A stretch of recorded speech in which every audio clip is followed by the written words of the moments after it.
तो गांव की ओर में आज हम बात करेंगे बेरी की।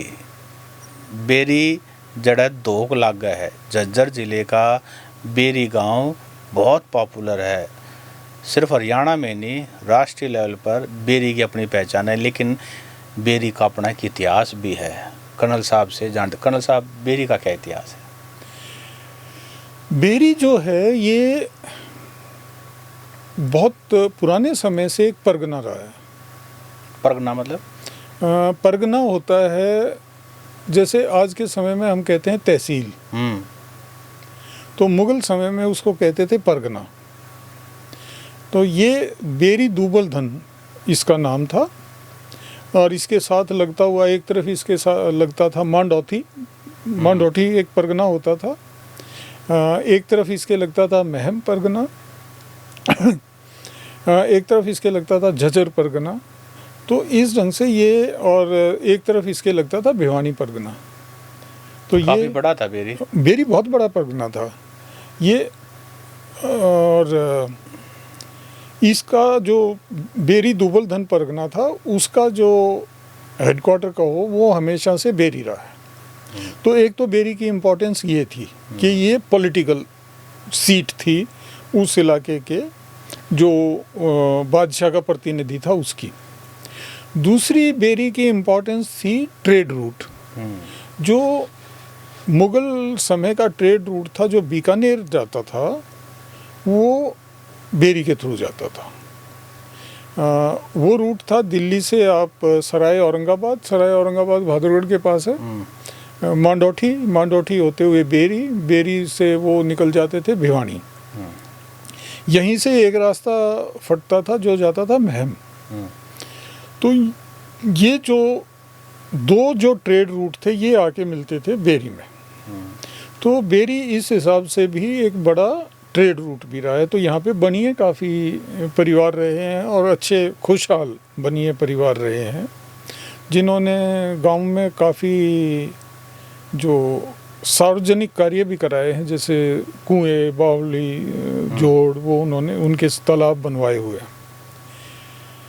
एक प्रमुख घटना जो बेरी में हुई थी वो हुई थी दिसंबर 1795 में। अच्छा। अब इसका थोड़ा सा हम बैकग्राउंड ले लें कि जैसा मैंने बताया ना कि वो एक अराजकता का समय था जो लगभग 1720 में शुरू हो गया था। जैसे हमने पहले जब बदानी के इतिहास की बात की तो हमने बात की थी कि अराजकता का समय जो लगभग 1720 में शुरू होता है और अंग्रेज़ों के आने तक 1803 तक चलता है। तो इसमें 1750 के बाद जो मेन पावर थी इस एरिया में वो था मराठा। और लेकिन मराठे और उस समय सिख भी, नॉर्थ हरियाणा में उस समय सिख आ रहे थे। इनकी प्रॉब्लम क्या थी, इनके सबसे बड़ा दोष इनके अंदर क्या था कि ये लोग जिम्मेवारी नहीं लेना चाहते थे। ये फ़ायदा लेना चाहते थे, जो इनकी ताकत थी उससे जो फ़ायदा उठा सकें वो उठा लें, लेकिन जिम्मेवारी ना लें। तो ये शासन व्यवस्था में कोई सहयोग नहीं करते थे। सिर्फ अपना दिवाली के बाद ये निकलते थे मुल्कगिरी या राखी कलेक्ट करने और अपना वो ज़बरदस्ती उगाही करके और फिर वापस। सन 1783 में एक बादशाह जो था, उस समय वो बादशाह तो नहीं, उस समय वो सूबेदार था पेशवा का, महादजी सिंधिया, जो ग्वालियर का राजा, जिसका ग्वालियर खानदान से था।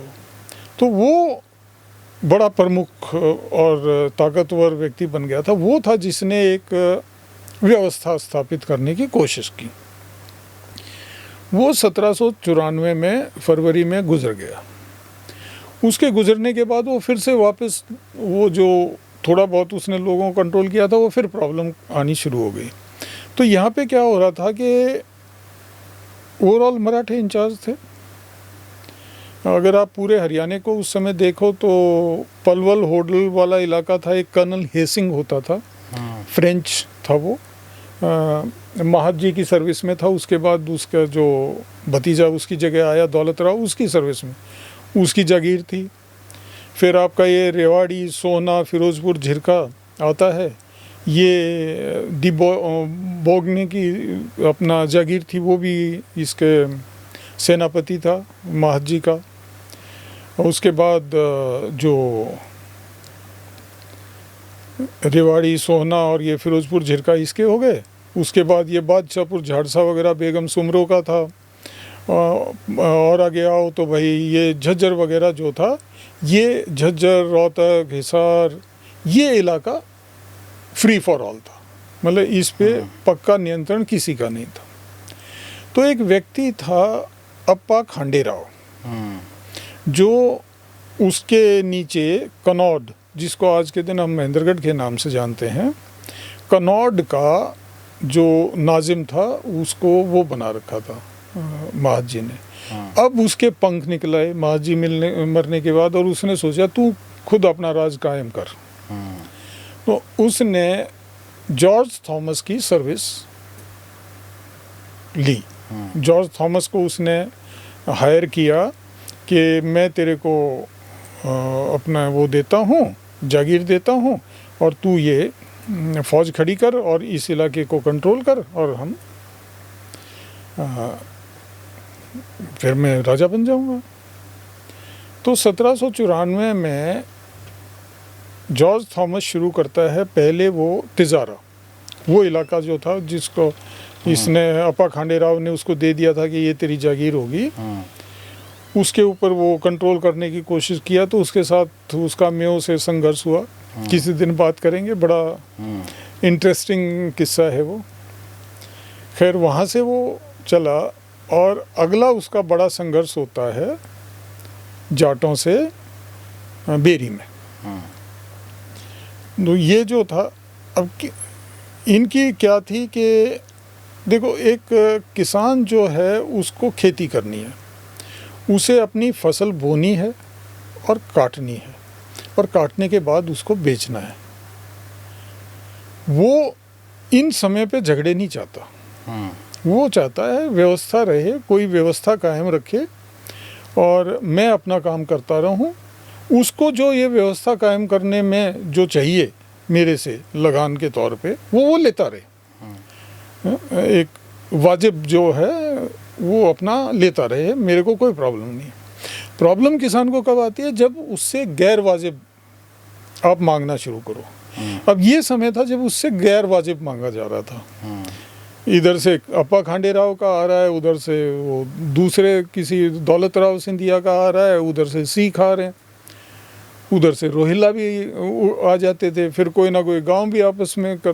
तो वो परेशान था, वो कहता था भाई तुम मेरे को एक आदमी से डील करना है, तुम एक आदमी आओ, ये नहीं कि कोई उठ के यहाँ पे आ गया। तो अब ये जॉर्ज थॉमस जब आता है तो वो उन्होंने कहा भाई तेरी सनद क्या है, तू है कौन, कहाँ से आया, किस हिसाब से तू हमसे मांग रहा है।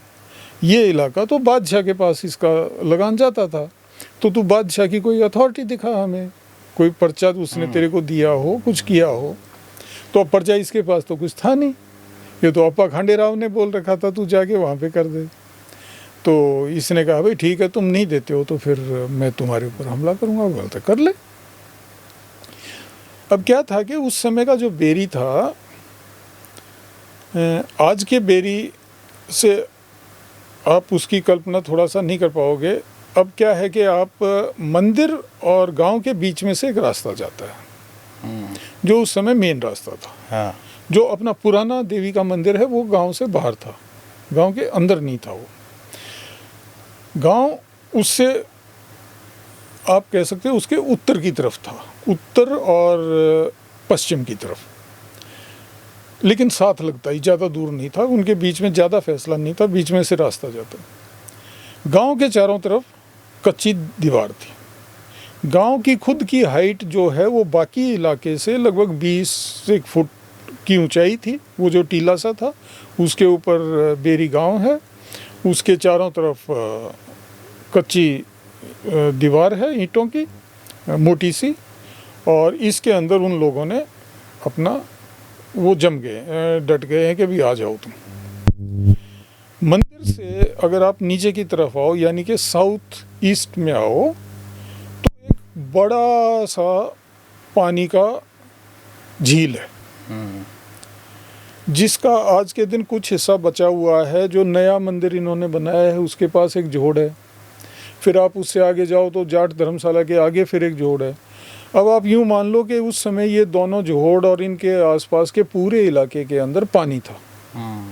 जो पुराना मंदिर है उस तरफ को उससे उसका ढलान शुरू होता था और इधर आते आते वो गहरा होता जाता था।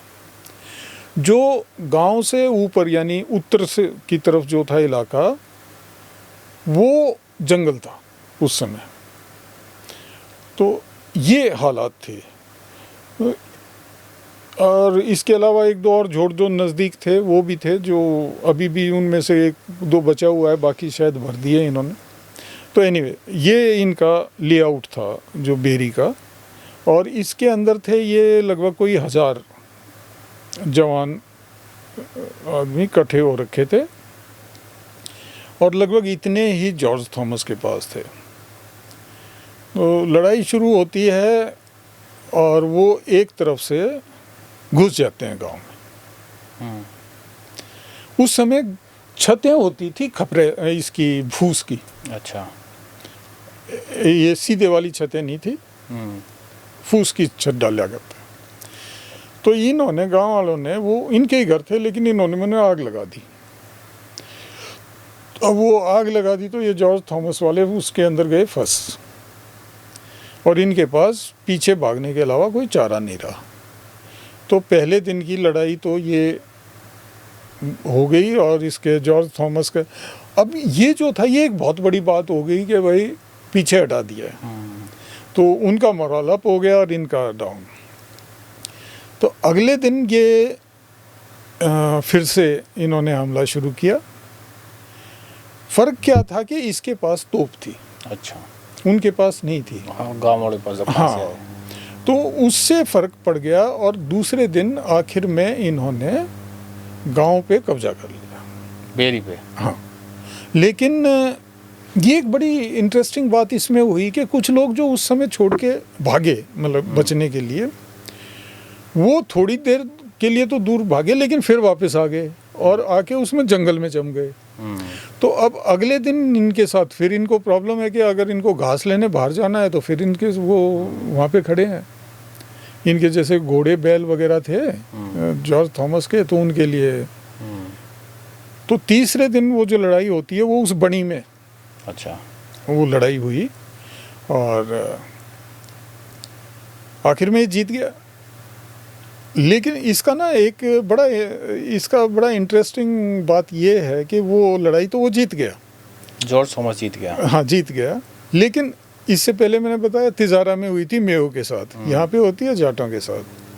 फिर एक उसका और लड़ाई होती है रांगड़ों के साथ। अब जॉर्ज थॉमस जो था वो बहादुर आदमी था, तो वो इसको पक्की दुश्मनी के तौर पे नहीं ले, उसको शासन करना था। वो पक्की दुश्मनी बांधने नहीं आया था, वो शासन करने आ रहा था। तो उसने देखा कि यार ये अच्छे लड़ाके हैं, अच्छे दमदार हैं और बात भी वैसे तो इनकी जायज़ ही थी कि भाई रोज़ तो कोई हम हर किसी को टैक्स नहीं दे सकते।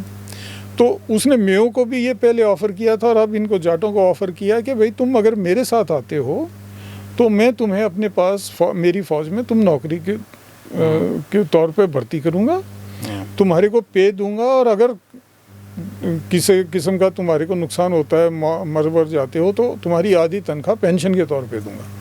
पहला भारत के इतिहास में एग्जाम्पल है जब पेंशन शुरू होती है जॉर्ज थॉमस का। और ये कब की बात है? ये 1795 के की बात है। तो यहाँ से एक्चुअली जो हरियाणा का जो किसान वर्ग है, इसका सेना में जाने का सिलसिला की अगर आप शुरुआत देखो तो 1795 में यहाँ से होती है। तो एक सिक्योरिटी मिल जाती है, पेंशन मिल जाती है। मतलब उसने इस ढंग से डील किया ना। अब इसी बात को वो परमानेंट दुश्मनी भी रख सकता था, उसने परमानेंट दुश्मनी के बजाय परमानेंट दोस्त बना लिया।